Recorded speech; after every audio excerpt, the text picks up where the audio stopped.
Liyayikhetha igumgedlela inkosi enkulu uBhombela Sitimela samaMpondo. Baba mkhulu mkhulu mkhulu phakade. Amen. Enye yezinto eyabanga ukuthi uShembe lona abe yisitha ngokwanda kwalo phela ibandla esethathe bona abantu ababehamba nayo uNkabinde kanye nalo ibandla lamaBaptist leli likaMfazwe lalimlandela. Yilapho uShembe abathusa khona kakhulu laba balandeli bakaNkabinde lapho ebatshela ukuthi wayebezwa behlabelela ngalesi sikhathi sekufe yena phela uNkabinde. Ethi nanihlabelela emafini bantu bami nithi uNkulunkulu Nkosi ungishiyela bani zohleka bani izizwe ngokulahlwa kwami. Bamangala kakhulu abazalwane bakaNkabinde ngoba yiso impela isihlabelela babesihlabelela ngalesi sikhathi uhambe yena uNkabinde emhlabeni.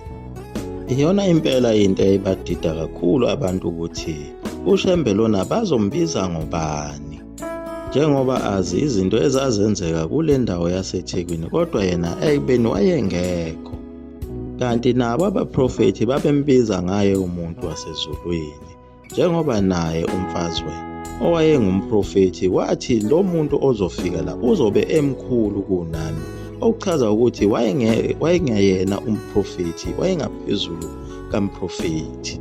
Wathi lo muntu uyobonakala ngalo dumo lokusina nezigubhu nokuthi alandelwe ngabantu ababhincayo abaphatha amahawu namadlokolo emakhanda.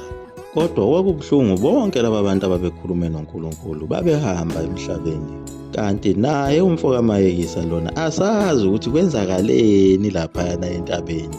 Lena phela bekushiwo kahle ukuthi mawuye khona awuphili, kwambuze esuke kade lapho kayilandwa, kanye nalezi manga azenzayo ezethusa abantu abaningi akusaqondakali ukuthi kuye noma sekuyilesa silwane somhlola esasihamba ngehashi khona phela emkhathini esalena entabazwe, esasimemeza ngesikhathi kushona umntwana wakhe sithi uyafuneka lo mntwana.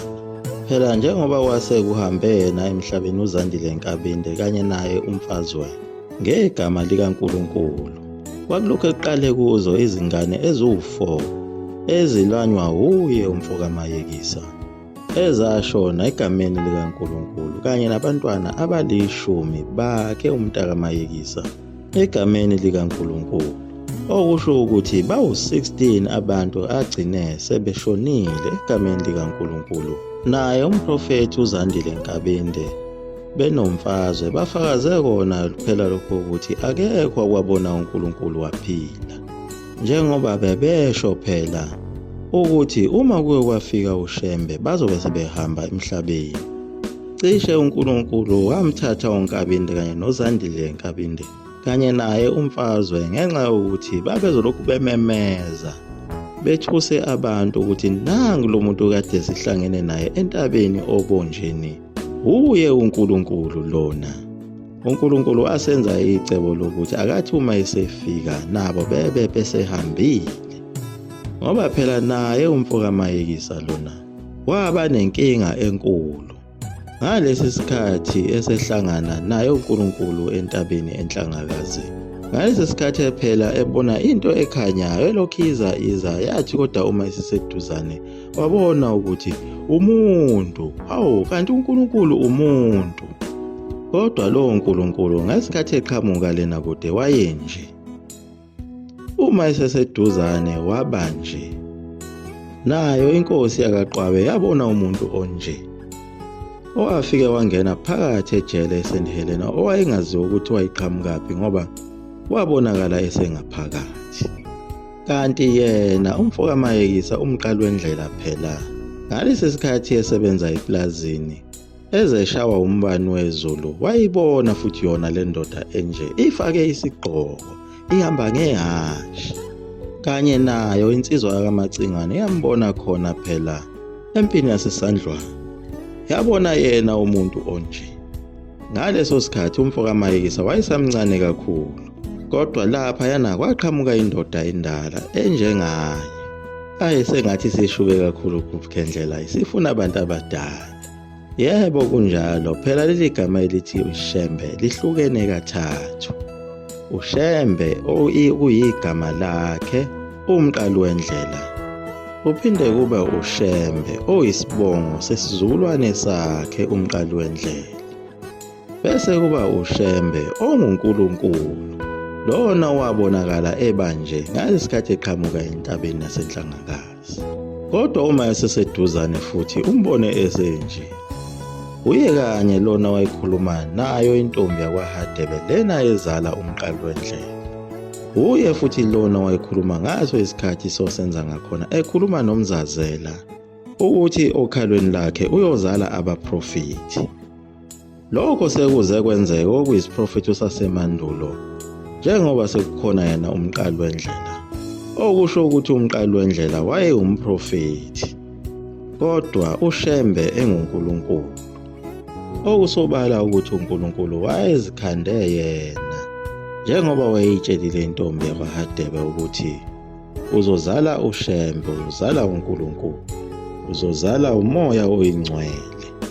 Njengoba naye umqali wendlela wathi mayesehla laphana entabeni wayesazi zonke izilimi, ngisho nezilimi zezilwane wayesezazi, ekwazi nokubona into engaphansi komhlabathi nesekujuleni kwamanzi njengokusho kwabo abaprofeti.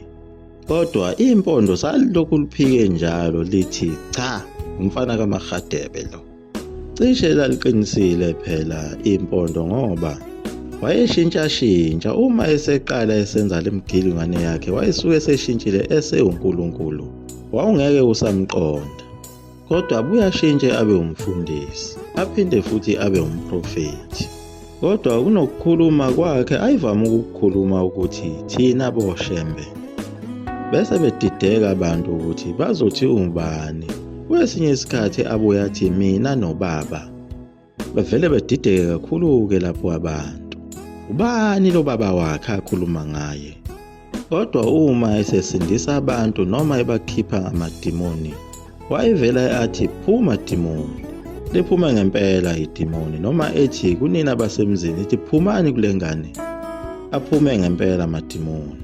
Wayengasho ukuthi egameni likaYise nendodana lomoya oyingcwele wayithandazela ngendlela eyahlukile.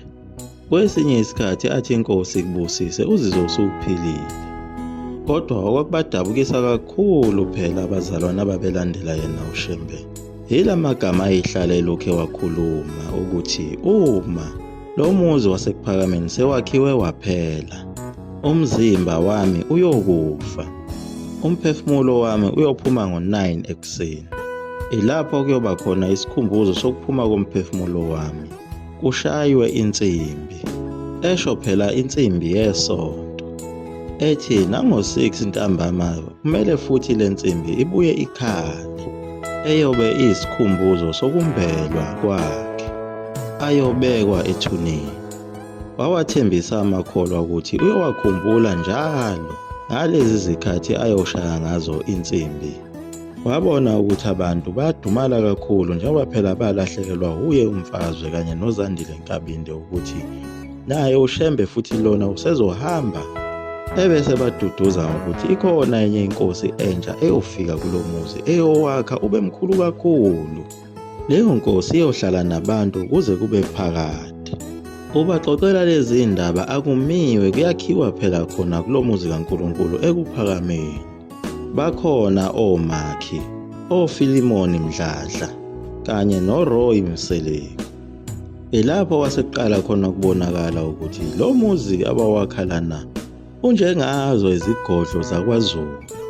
Kodwa ikhona indlu athi ifanele yakhiwe izizwe zonke, abakholwa nabangakholwa kumele beyakhe leyo ndlu. Kwakuyindlu leyo yomphongolo wesivumelwano, lona efundiswa wona ukwakha phela lena entabeni yeNhlangakazi. Ayekade ufundiswa uNkulunkulu khona entabeni ukuthi wakhiwa kanjani, oyimfihlo yakhe nalo uNkulunkulu wakhe. Futhi nawo awaziwa ukuthi ukuphi lapho bekwekhona kukhulunywa indaba yendlu yawo kuphela. Liyaguqa lapho igumgedlela mzukulu amafutha omkhovu uDwinto mina suka phakathi. Amen.